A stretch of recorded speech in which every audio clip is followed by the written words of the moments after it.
Welcome to another episode of Community Association Car Chat with David and Steve. We're glad to have you today. Today, our theme is going to be cyber security. Are you ready for it?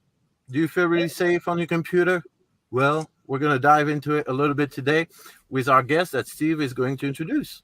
Well, thank you very much, David. I mean, it's a hot topic. Everybody's talking about it. It's in the news every day. Cybersecurity. What is it? How does it affect us in community associations? Today we have with us Mr. Ross Brouse. Okay, he is the president of a company called Continuous Networks. Ross, why don't you tell us a little bit about your company and what it is you guys do?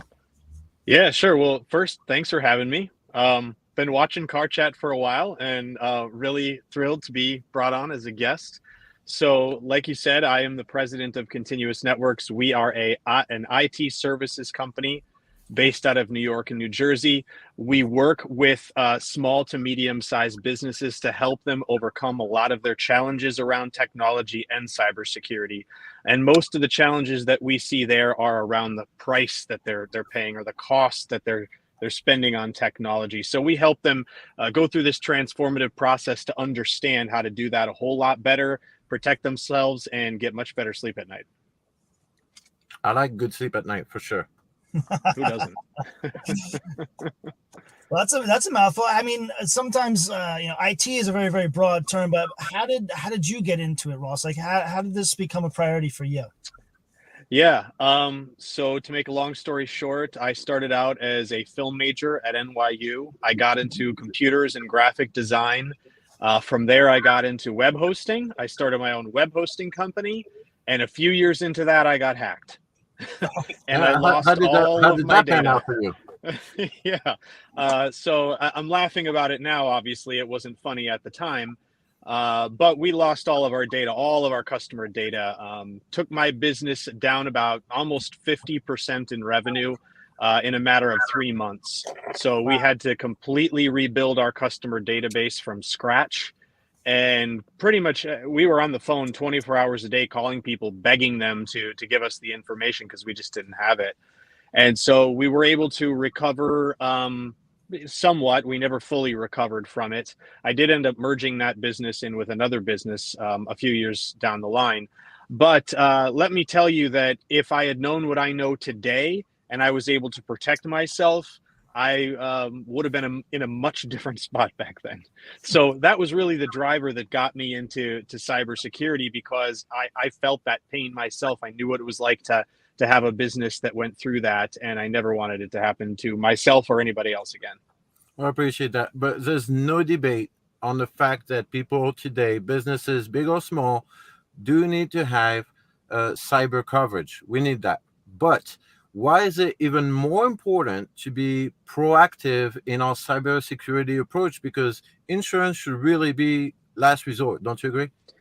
Yeah, absolutely. And, it's kind of, I think for years, it's been this easy thing for people to do, is to buy a cyber liability coverage and then kind of walk away from it and go, all right, that's it, right? If something happens, if I get a ransomware attack, my insurance carrier will pay and will recover. But the fact of the matter is that's just not true. Like you said, it is a last resort. And there are so many things that you need to be doing proactively to prevent that, because at the end of the day, the insurance carrier is not going to coverage your lost image. They're not going to cover lost trust with customers or vendors or employees. They're not going to cover how that affects you or impacts you in the marketplace. None of those things are things that you can recover from in a short period of time. However, you can prevent them. So taking a preventative approach to cybersecurity and spending a little bit of money now saves a whole lot later. It's kind of like waiting to pay your taxes. We all know taxes are going up. Why wouldn't you want to pay them now while they're less? Right. And you bring up a good point. There's a lot of misconceptions and misunderstanding behind cybersecurity and whatnot. Could you expand on that a little bit as to what are some more common misconceptions and clear some of that stuff up? Well, I mean, the one that I've heard obviously the most over the past many years of going out and talking to small businesses is that they don't think that they're a target. They all say, I'm not a target. I hear in the news, it's this big company, a pipeline got attacked, or this large meat manufacturer got attacked. And then that's not me. I'm just a small company. We have 20 employees and nobody wants my data. And the misconception there is that their data isn't valuable. But the fact of the matter is that each data point sells on the dark web for a significant sum of money. And if you're a healthcare company, you have any real health data or personal information, all of that is worth something to somebody. Not only that, but I have no idea who you may be connected to. So if I can infiltrate your network and I can start to get information from you that allows me to take over other networks, that's great for me. And we've seen that happen with a lot of state-sponsored attacks where they leverage somebody small because they have access to somebody bigger. So, people go around with this misconception that they're not a target. The fact of the matter is it's not if it's going to happen, it's when it's going to happen. And it will happen to everybody. And I'm seeing it now more than ever. I just did a trade show a few weeks ago, and I would say 90% of those businesses at that trade show came up to me and told me that within the last 12 months, they had a ransomware attack. And all of those businesses were worse off as a result. So, like, as far as our network with like property management, community association, I can see already there could be some things that we could discuss into the risks there. But let's touch on that in a minute. But what is today the biggest targets out there? I know on the bottom of the screen we see some stats, and some of it has to do with those big targets. But what are some of the very common targets out there? Well, I mean, one of the biggest ways, and we saw this happen a lot in 2020 and into last year, is email attacks. So people's passwords being compromised because they didn't have multi-factor authentication, emails getting hacked, and then those emails being used to send fake emails to other people on that company's staff that they'll click on, and that allows the attacker to take over the network. We're seeing that happen a ton. Social engineering attacks are going up quite considerably. And a lot of this is happening to small businesses because it isn't the fact that specific business was necessarily targeted. It's that business was just in the net, like a fish in the sea. They got caught in the net, and now they're in that position. Really. So, I mean, would this affect, we are on community association card chat. So, I mean, management companies or associations, stuff that we deal with every day, what kind of target would they be? Yeah, I mean, like anybody, they can fall into that net, fall into that trap. And with people that are taking their laptops out of an office, they don't have like a desktop that's just sitting in the office, but they've got a laptop or they've got a phone. They're taking those things into their home networks now. They're working from home. These networks do not have the proper security to protect the devices that sit in them. And so these devices are getting compromised. They're getting, and when I say compromised, what I'm talking about are things like, we call them RATs, which stands for a remote access Trojan. And those are designed to be able to take over webcams, to take over microphones, or change data or infiltrate the network. Because once I have control over somebody's computer and they have access to a network, or they go into a network with that computer, now I can do anything I want with it. And we're seeing that increase significantly because of this whole, work from anywhere society that we're living in today. So I don't care if you're a community association or you're the Department of Defense, you have this risk and you are taking devices all over the place.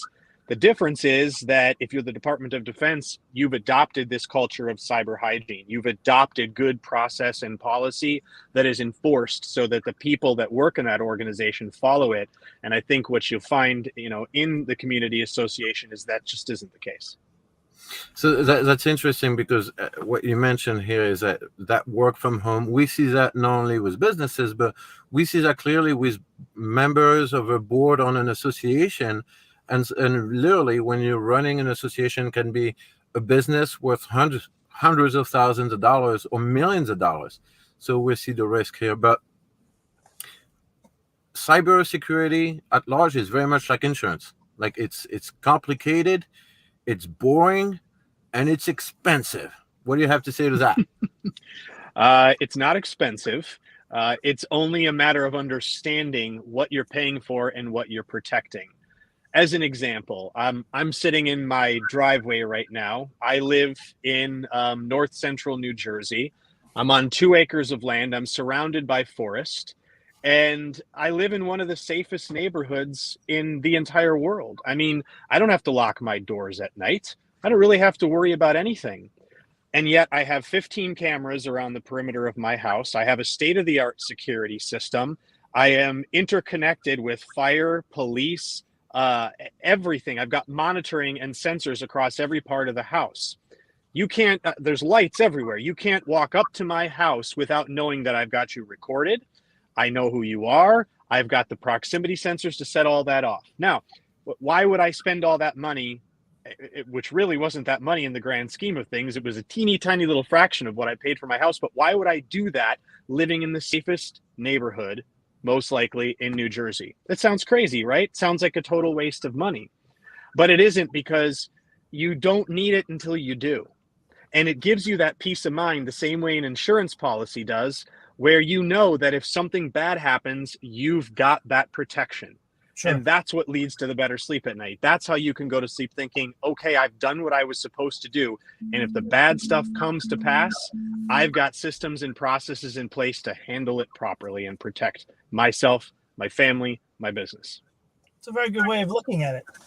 Now that David has wrecked one of our company slogans about insurance not being boring, I was on your LinkedIn page and I saw that you have a slogan for your company. I'd like to know a little bit more about it. It says, "We turn your technology department from a cost to a growth tool within 90 days." Well, how would you go about doing that?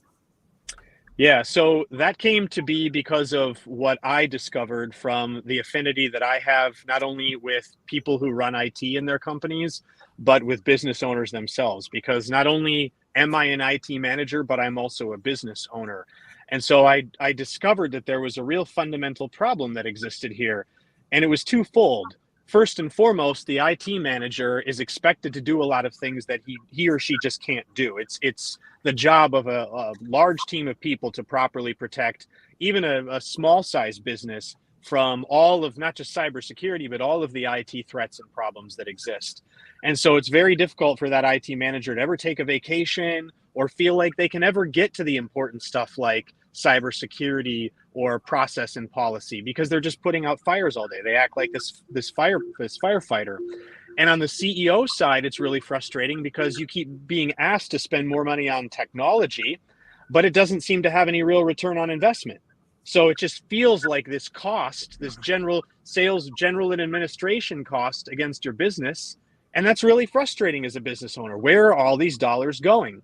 And so we developed a process that would help not only the IT manager, but the business owner understand how they can better spend the money they're already spending on technology in a more efficient and effective way to get a significantly better result. Higher productivity, lower risk, better planning for the future, having a real budget, understanding what an IT budget is supposed to look like and how to manage to that budget. So that's what our process is all about, is developing that for these small to medium-sized businesses so they can understand their technology costs in a whole different way. I had no idea that the IT guys were allowed to have vacation time. I thought they were the only employees that didn't get vacation time. Sorry, Bob. That's exactly how they feel. That's exactly how they feel. No doubt there. So before we conclude and give you a few seconds to plug for whatever you want, I would like to turn the mic back to my co-host Steve. Steve, do you have anything good for us to this morning? Well, you know what? I thought since there's so many misconceptions about IT and cybersecurity and whatnot, we'd have a little fun with it because insurance isn't boring, contrary to David's belief. And I actually had some dad jokes. So Ross, you may have heard some of these before, so feel free to shout it out there. David will shout it out, but it'll be wrong. So are those the ones that you wrote for funny.com? Yes, those are the ones I wrote for funny.com. All right. So why was the computer late for work?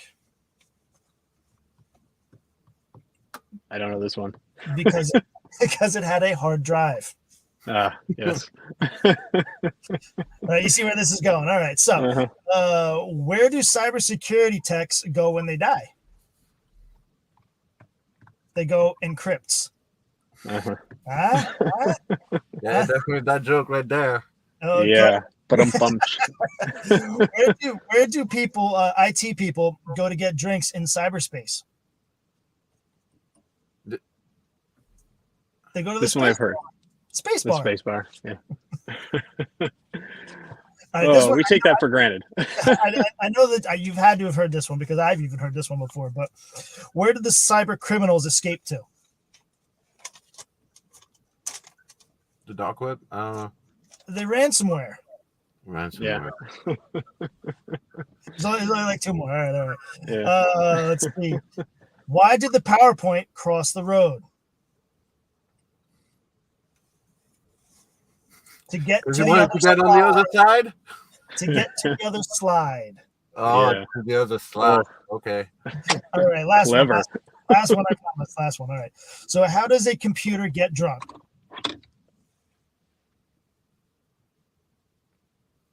You tell us. By doing screenshots. Ba-dum-bum. See, now it's a good thing I don't know the answers to these because it means I'm spending my time in the right places. Absolutely. Absolutely. So before we wrap this up, Ross would like to give you 20 seconds to plug for whoever you want. Yeah, I mean, listen, I'm big on education and awareness. So anybody who watches this, who's listening to this, go perform a security risk assessment for your business. It is the quickest and easiest way to understand your overall health. It's like going to the doctor to get a checkup, and you have no problem doing that.